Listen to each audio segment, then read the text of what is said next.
जनाब, time to reach maximum height. अभी अभी हमने बात की कि प्रोजेक्टाइल जब अपनी इनिशियल पोजीशन से लॉन्च किया जाता है सर्टेन वेलोसिटी से, तो हाइट कितनी अचीव कर सकता है वो इस फॉर्मूले से हमें मिल जाएगी।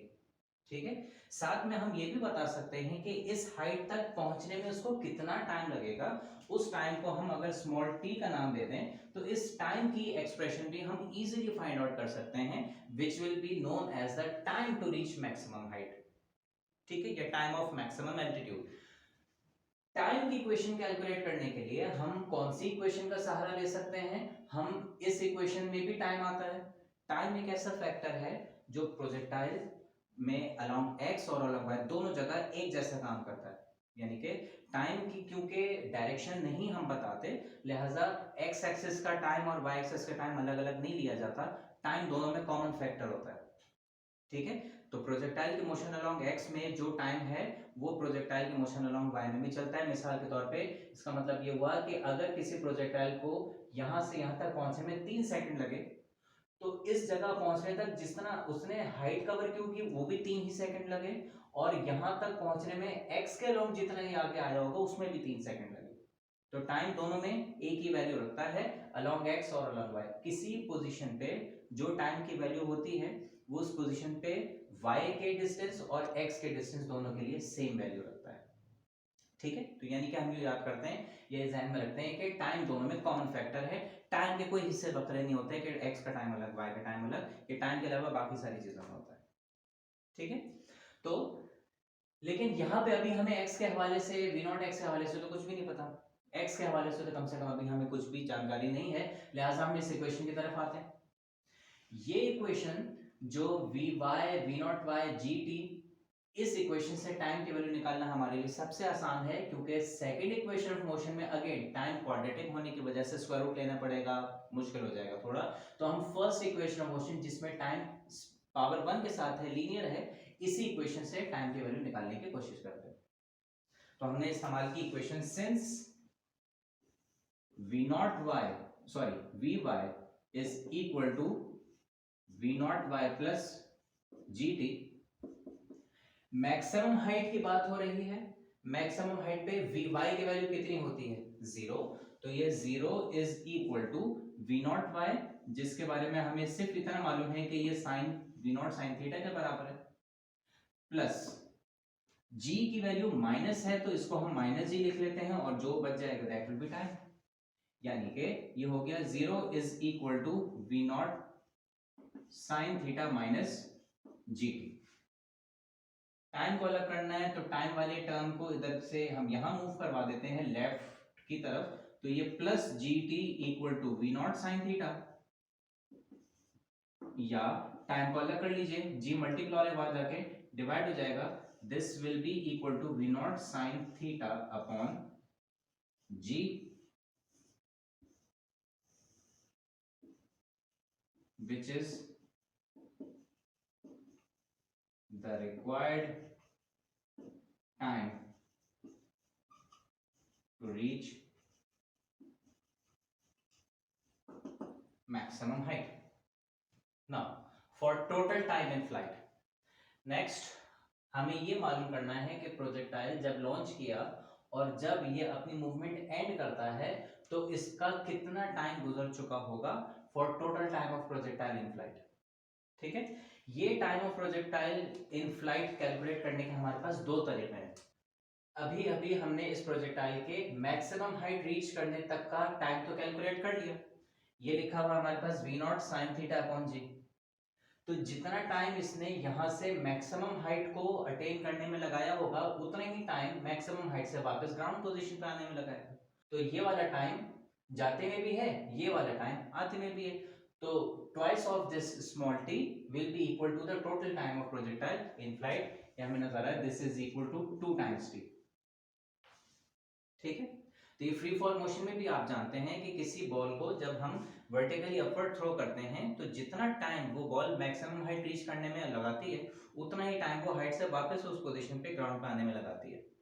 ठीक है, तो टोटल टाइम कैसे निकल जाता है? अपवर्ड का टाइम प्लस डाउनवर्ड का टाइम, दोनों सेम है तो 2 से मल्टीप्लाई कर दीजिए एक टाइम को। तो हम यहाँ पे कह सकते हैं कि since time to reach maximum height का twice total time of projectile in flight बन जाएगा, लिहाजा t is equal to 2 into v not sine theta upon g बन जाएगा।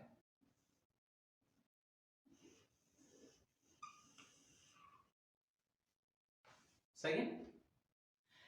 लेकिन जब ये डिराइव करेंगे, इस तरीके से डिराइव करेंगे, तो सिर्फ दो लाइनें ये नहीं लिखनी। जब आप इस तरीके से डिराइव करेंगे टाइम ऑफ प्रोजेक्टाइल या time to reach maximum height के तरीके से, तो इसमें एक कंडीशन ये है कि आपको टाइम ऑफ मैक्सिमम हाइट वाला भी पहले फॉर्मूला डिराइव करना पड़ेगा, फिर उसको 2 से मल्टीप्लाई करा के लिखने के बाद ये वैल्यू आप लिखेंगे। यानी कि जो time to reach maximum height की डेरिवेशन आपने की, उसके बाद फर्दर कंटिन्यूएशन में ये दो लाइनें लिख के ये आपकी डेरिवेशन मुकम्मल होगी। अगेन, अगर आप total time of flight time to reach maximum height के तरीके से निकालना चाह रहे हैं, तो पहले आपको time to reach maximum height भी डिराइव करना है, जो स्मॉल टी की डेरिवेशन आपने की, उसके आगे से कंटिन्यूएशन में आपने ये लिख के और फिर ये फॉर्मूला फाइनली आपको समाप्त कर देना है। ठीक है। दूसरा तरीका इसका ये है, विच आई वुड पर्सनली रेकमेंड, कि आप इस तरीके से इसको डिराइव ना करें, आप इसको इंडिपेंडेंटली डिराइव करें, जैसे इसको और इसको इंडिपेंडेंटली आपने डिराइव किया था। Total time of flight projectile का जब हुआ होगा, तो उसमें ये आधा रास्ता अपवर्ड क्या होगा, आधा रास्ता डाउनवर्ड आया होगा। यानी कि आधा रास्ता उसने पॉजिटिव वाई एक्सिस की डायरेक्शन में कवर किया होगा, आधा रास्ता उसने नेगेटिव वाई एक्सिस की डायरेक्शन में कवर किया होगा। तो net displacement along y axis कितना हो जाएगा, अगर प्लस वाई अपवर्ड जाने में है तो माइनस वाई नीचे आने में लगेगा, तो ओवरऑल वाई की वैल्यू कितनी हो जाएगी, 0। ठीक है। तो for maximum height, for total time of projectile in flight, y would be equal to 0। ये इफेक्टिव डिस्प्लेसमेंट कहलाता है या नेट डिस्प्लेसमेंट कहलाता है अलोंग y एक्सिस। तो नेट वर्टिकल डिस्प्लेसमेंट अलोंग या net vertical displacement in total time of flight would be equal to 0, क्योंकि ये half time positive y axis की जानिब चलता है और रिमेनिंग हाफ टाइम उतना ही नेगेटिव y एक्सिस की डायरेक्शन में चलता है। तो अगर यहाँ पे प्लस 10 मीटर ऊपर गया तो यहाँ माइनस 10 मीटर नीचे आएगा, तो plus 10 minus 10 cancel, net value displacement की अलोंग y एक्सिस कितनी बन जाएगी, 0। ठीक है। उसके अलावा आपको और क्या मालूम है, उसके अलावा मतलब हम यूज करने के लिए जा रहे हैं, हमें टाइम निकालना है। टाइम के लिए या तो ये वाली इक्वेशन या ये वाली इक्वेशन। इस इक्वेशन को हम सबसे पहले देखते हैं, क्या ये इक्वेशन इस्तेमाल की जा सकती है। तो इस इक्वेशन को फाइंड आउट करने के लिए v नॉट y तो चलो ठीक है, v नॉट साइन थीटा बराबर लिख देंगे, लेकिन vy क्या लिखेंगे, vy कौन सी इक्वेशन होगी, vy वो इक्वेशन होगी जो final velocity along y axis की होगी, जिससे ये यहां आ रहा होगा, इसलिए टोटल टाइम के लिए फाइनल वेलोसिटी क्या बनेगी ये। ठीक है। इसकी वैल्यू आपको अभी फिलहाल नहीं पता, लिहाजा इस इक्वेशन में अगर आप देखें तो y की वैल्यू आपको मालूम है 0 के बराबर, v नॉट y निकल सकता है, v नॉट मालूम है तो v नॉट y की value v not sine theta, g की वैल्यू माइनस में है, t को हम सेपरेट कर लेते हैं, ऑल्दो ये क्वाड्रेटिक है पर सिंपलीफाई की जा सकती है, लिहाजा हम सेकंड इक्वेशन ऑफ मोशन के जरिए टोटल टाइम ऑफ फ्लाइट को इंडिपेंडेंटली बगैर किसी पुराने फॉर्मूले को ये वाले या ये वाले इस्तेमाल किए हुए डिराइव कर सकते हैं। तो आपने यहाँ पे लिखा कि since y is equal to v naught y t plus half gt square, which implies that 0 is equal to v naught,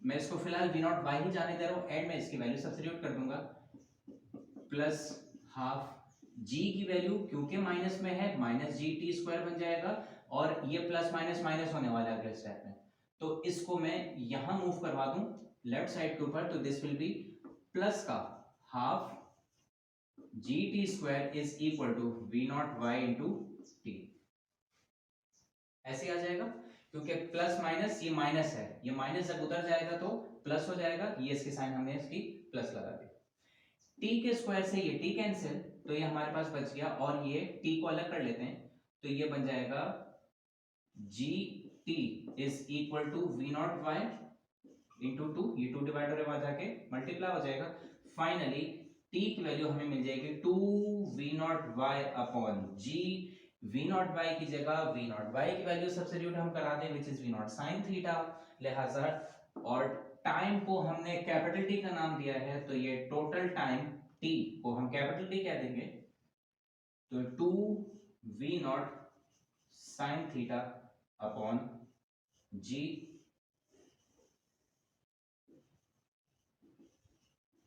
which is the required total time। दोनों तरीकों से चाहे आप मैक्सिमम हाइट का फॉर्मूला निकाल के ट्वाइस कर लीजिए या आप इंडिपेंडेंटली डिराइव कीजिए, जो मेरे तरफ से ज्यादा रिकमेंडेड वे है, आपको दोनों सूत्रों में एक ही फॉर्मूला डिराइव हो रहा है, that is 2 v not sine theta upon g. तो इसको हम यहाँ पे लिख लेते हैं capital T is equal to 2 v not sine theta upon g. ठीक है।